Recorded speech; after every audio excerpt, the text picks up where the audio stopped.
It all started on a Friday night, when 15-year-old Ethan arrived at his best friend Anthony's house for what was supposed to be a weekend full of video games, junk food, and harmless fun.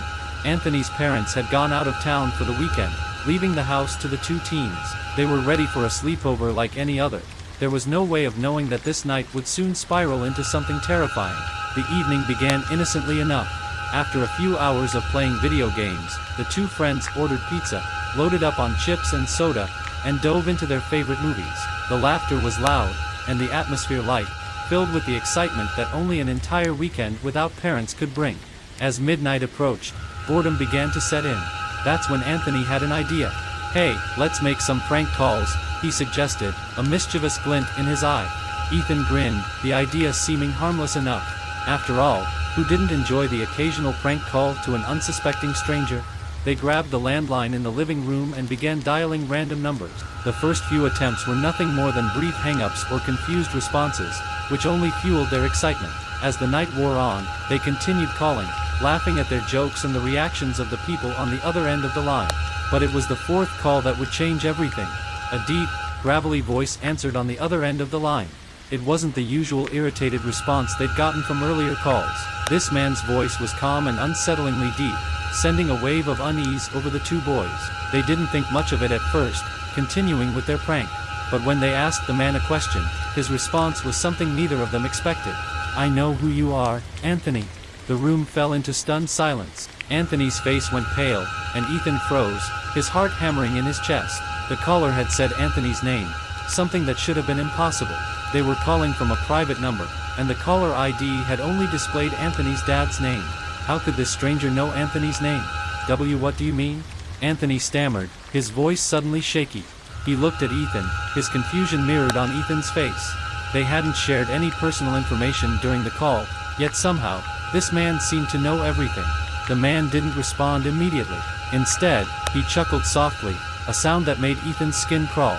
"You're not as anonymous as you think," the man said, his voice lowering, sending a chill down Ethan's spine. Ethan and Anthony exchanged a glance, both equally frightened. "How do you know me?" Anthony asked, his voice barely audible. "I know everything," the man replied cryptically, and then the line went dead. The two boys stared at the phone for a long moment, both too stunned to speak. "What just happened?" Ethan finally whispered, his voice shaky. Anthony didn't answer right away. Instead, he grabbed his laptop and started furiously searching for any explanation. Could the caller have hacked into the caller ID somehow? Was there some way for someone to obtain a private number? But after a thorough search, they found nothing. No explanation, no method that could have allowed someone to know Anthony's name without being told. The more they thought about it, the more questions began to rise. Who was this man, and why did he know Anthony? How had he gotten the information? Suddenly, they heard it, the faintest sound, like something tapping against the front door. The noise was so quiet, they almost convinced themselves it was just the wind, but then it came again, louder this time. A distinct thud. The boys looked at each other, their faces now drained of color. They'd been so distracted by the call that they hadn't even heard someone approach the house. Ethan's stomach twisted into knots as he stood up and peered through the blinds. Outside, in the shadows of the front porch, he saw a figure standing still. The figure didn't move. The only thing visible was a tall silhouette, and what appeared to be the outline of a person standing completely still, watching the house. Anthony gasped, his voice barely a whisper. "Is that him?" Ethan didn't answer. Instead, he backed away from the window, moving toward the door. "We need to call the cops," he said, his voice trembling. As they made their way to the phone, they heard something else, a scraping sound, like metal against wood. It came from the backyard. Both boys froze, the dread in their chests intensifying. The figure had moved from the front to the back, and now they could hear the unmistakable sound of someone trying to pry open the back door. Ethan felt a cold sweat forming on his forehead. "He's trying to get in," he whispered, panic creeping into his voice. They rushed upstairs and hid in Anthony's room, locking the door behind them. The two boys sat there, terrified, listening to the intruder moving through the house. Every step seemed louder than the last. The man was methodical, no longer rushing, but slow and deliberate as he searched the house, getting closer and closer to the room where they were hiding. Suddenly, the door creaked open, the handle turning slowly, followed by the unmistakable sound of heavy footsteps moving into the room. The boys could hear the man breathing, his footfalls growing louder and closer. Then, the flashlight beam cut through the darkness under the door, illuminating the edges of the room. The man was in the room, looking around, clearly searching for them. A moment of pure terror passed before the boys sprang into action. They had nothing but a screwdriver in their hands, but it was enough. The intruder stepped forward, and in one frantic motion, Anthony was yanked out from under the bed. Ethan didn't think twice. He plunged the screwdriver into the man's arm. The man screamed in pain and stumbled back, giving the boys enough time to escape.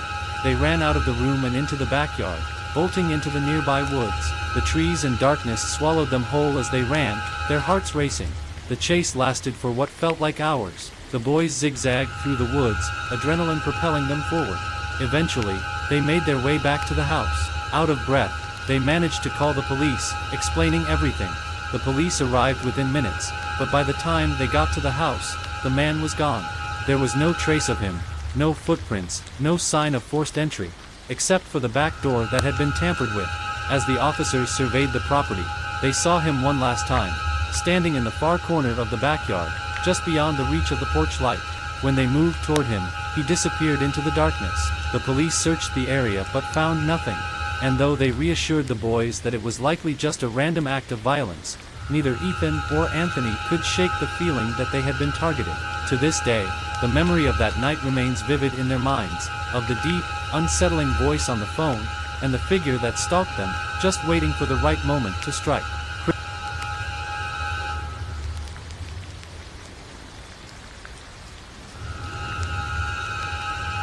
Chris had never been the type to ask for favors, but after a heated argument with his wife, he found himself needing a place to stay.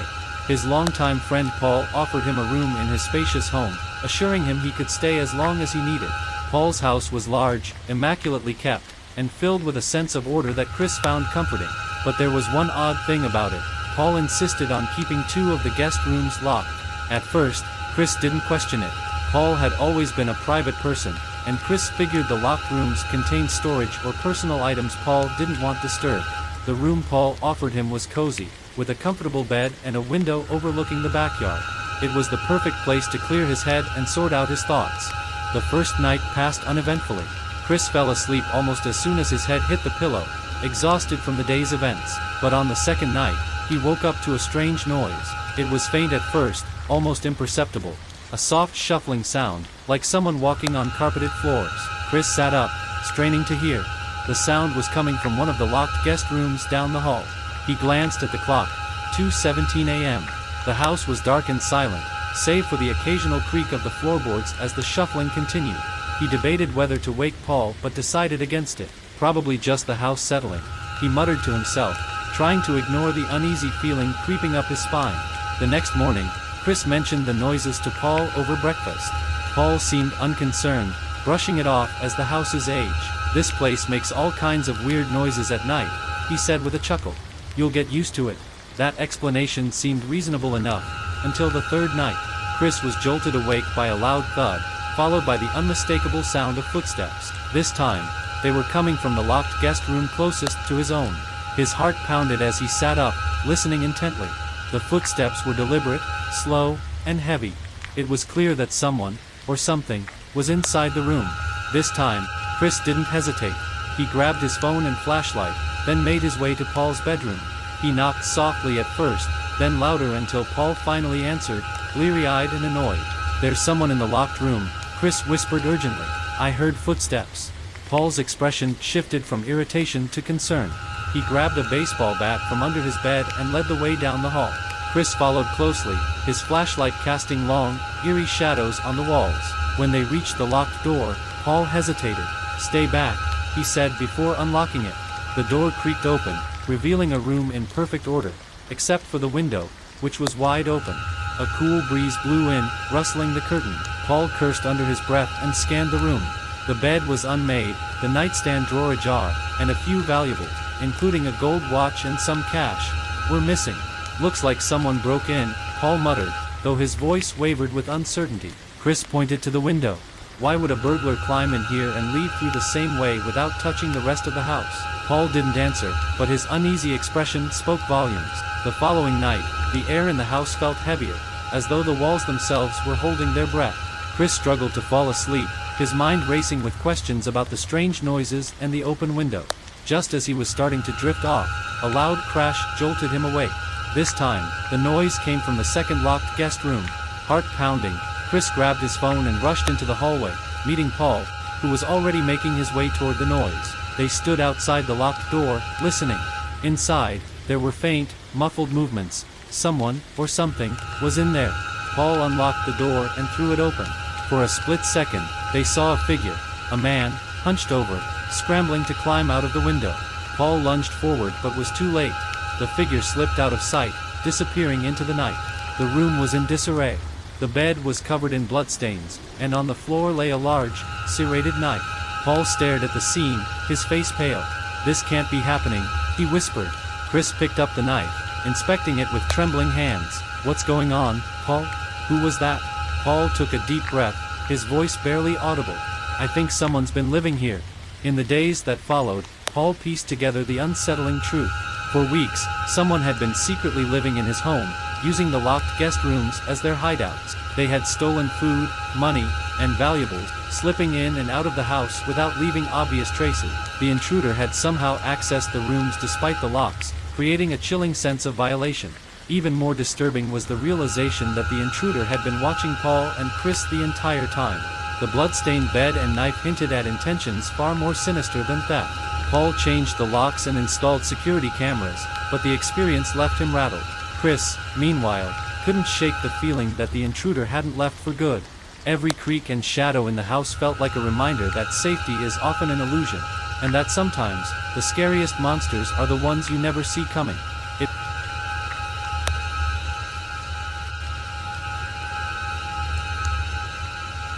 It was a chilly autumn evening when the narrator, just 10 years old at the time, was dropped off at his friend Jordan's house for a sleepover. Sleepovers at Jordan's place were always a treat. His basement was like a kid's paradise, filled with bean bags, a massive TV, and shelves stacked with board games and movies. The two boys had planned a night of endless fun, pizza, video games, and watching their favorite superhero movies until they couldn't keep their eyes open. Jordan's family had always been warm and welcoming. His mom made sure they were stocked with snacks, and his dad popped in occasionally to joke around with the boys. By the time the clock struck midnight, the house was quiet, with Jordan's parents having gone to bed.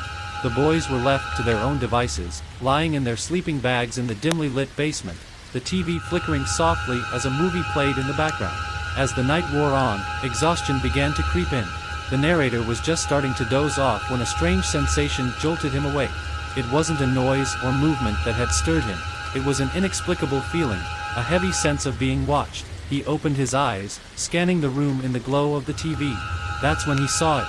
In the corner near the stairs, partially cloaked in shadow, stood a figure. It was tall and unnaturally still, its outline faintly visible in the dim light. The narrator blinked, thinking his tired eyes were playing tricks on him. But the longer he stared, the clearer it became. Someone, or something, was standing there. His breath caught in his throat, and he nudged Jordan, whispering, "Hey, wake up. There's someone over there." Jordan groggily sat up, squinting in the direction the narrator was pointing. "What are you talking about?" he mumbled. Before the narrator could respond, the TV suddenly shut off, plunging the room into complete darkness. Both boys froze, their hearts pounding in unison. The sound of the TV powering down echoed through the silence, leaving an oppressive void that seemed to amplify every creak and shuffle. "Did the power go out?" Jordan whispered, his voice barely audible. But the lights in the hallway were still on, their faint glow spilling down the stairs. The darkness in the basement now felt deliberate, as though someone, or something, had turned off the TV intentionally. Gathering his courage, the narrator reached for the flashlight he had seen on the table earlier. His hands fumbled in the dark, finally grabbing the cold metal. He clicked it on and pointed it toward the corner, but the figure was gone. The stairs were empty, and the corner was nothing but shadows. "Maybe I imagined it," the narrator said shakily, trying to convince himself as much as Jordan. But deep down, he knew what he had seen. The figure had been real. The boys decided to move their sleeping bags closer to the middle of the room, as far from the stairs as possible. They stayed up, their eyes darting around the basement, too afraid to sleep. Hours passed in tense silence until the faint sound of movement upstairs broke their focus. The sound was subtle at first, like someone shifting their weight on creaky floorboards, but then it grew louder. Steady footsteps pacing the hallway above them. The boys exchanged nervous glances. "Maybe it's my mom or dad," Jordan whispered, though the doubt in his voice was clear. The footsteps stopped abruptly, followed by a blood-curdling scream from upstairs. Both boys scrambled to their feet, adrenaline surging through their veins. They rushed up the stairs to find Jordan's mom standing in the hallway, her face pale and her hands trembling. She pointed to her bedroom door, her voice shaking as she said, "There was someone standing there. A tall, dark figure." Jordan's dad burst out of their room, a baseball bat in hand. "Stay here," he said firmly before disappearing into the house to search for the intruder. The narrator and Jordan huddled with Jordan's mom, their fear mirrored in her wide eyes. The silence was deafening as they waited for Jordan's dad to return. When he finally did, his expression was grim. "There's no one here," he said. "No signs of a break-in, no open windows, nothing." But the narrator couldn't shake the feeling that the figure he had seen in the basement and the one Jordan's mom had seen by her door were one and the same. The next morning, the tension in the house was palpable. Jordan's parents tried to reassure the boys, insisting it had all been a misunderstanding, perhaps a shadow cast by the moonlight. But Jordan's mom later admitted to Jordan that what she saw was no shadow. She described the figure in chilling detail, tall and motionless, with a presence that felt deeply unnatural. The narrator left the sleepover convinced he had experienced something beyond explanation. Even now, years later, he can still picture the figure standing in the corner of the basement, its silent presence more menacing than any words could have been. And every time he's in a dark room or hears the creak of floorboards in the night, he wonders if it's still out there, waiting for its next appearance.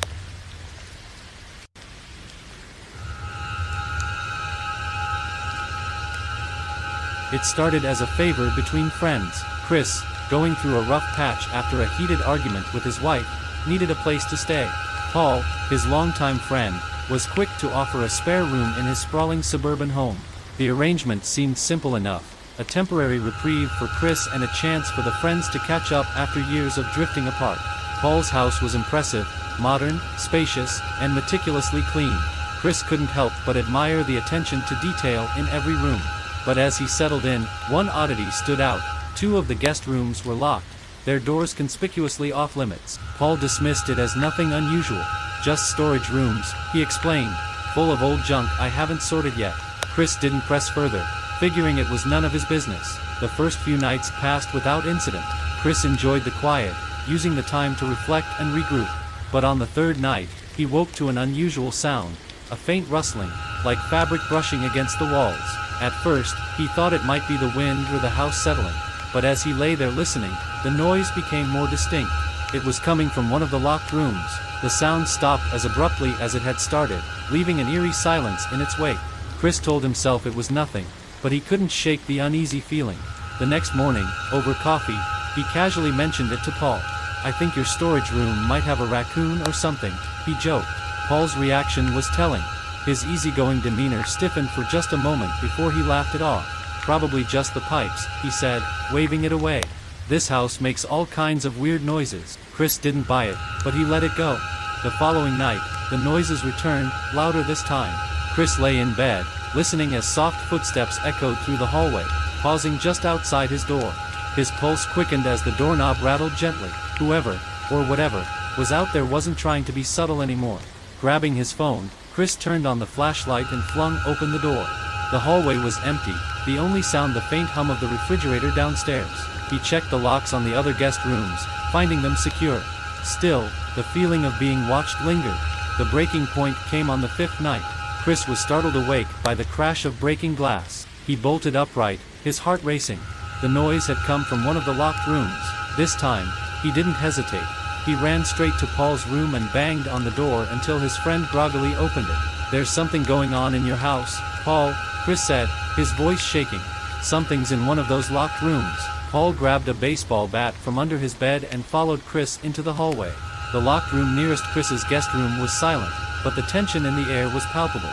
Paul hesitated before unlocking the door, his hands trembling slightly. The door swung open to reveal a chaotic scene. The bed was unmade, the sheets stained with what looked like dried blood. Empty food wrappers littered the floor, and the room reeked of sweat and decay. In the corner, a pile of dirty clothes and a tattered sleeping bag suggested someone had been living there. Chris's stomach turned as he pointed to the window. The glass was shattered, and the frame hung open. "Whoever was in here just left," he said, his voice barely above a whisper. Paul stood frozen, his face pale. This doesn't make any sense," he stammered. "I keep these doors locked. How could someone have been living in here?" The two men were inspecting the room when they heard a noise from the second locked room. It was faint, a creak of floorboards, followed by a rustling sound. They exchanged a glance before Paul tightened his grip on the bat and moved toward the door. This time, when he unlocked the room, the door swung open to reveal a dark figure crouched near the window. The man's clothes were filthy, and his face was obscured by a hood. He bolted toward the open window, leaping out before either Chris or Paul could react. Paul ran to the window, peering out into the darkness, but the intruder was already gone. In the aftermath, Paul called the police, who conducted a thorough investigation. They determined that the intruder had likely been living in the house for weeks, possibly months. He had accessed the locked rooms using a spare key Paul didn't even know was missing. The bloodstains on the bed and the knife found on the floor hinted at far darker intentions than simple theft. The discovery left Paul deeply shaken. How had someone been living in his home, right under his nose, without him noticing? The thought of the intruder watching him and his guests, moving through the house in secret, was almost too much to bear. Chris, too, was haunted by the experience. He couldn't stop replaying the nights he'd heard noises, the times he'd felt like he was being watched. The realization that the intruder had been just a few feet away, separated only by a locked door, sent chills down his spine. Paul replaced the locks and installed security cameras, but the sense of safety he once felt in his home was gone. And for Chris, the memory of those nights became a permanent reminder of just how fragile the illusion of security can be.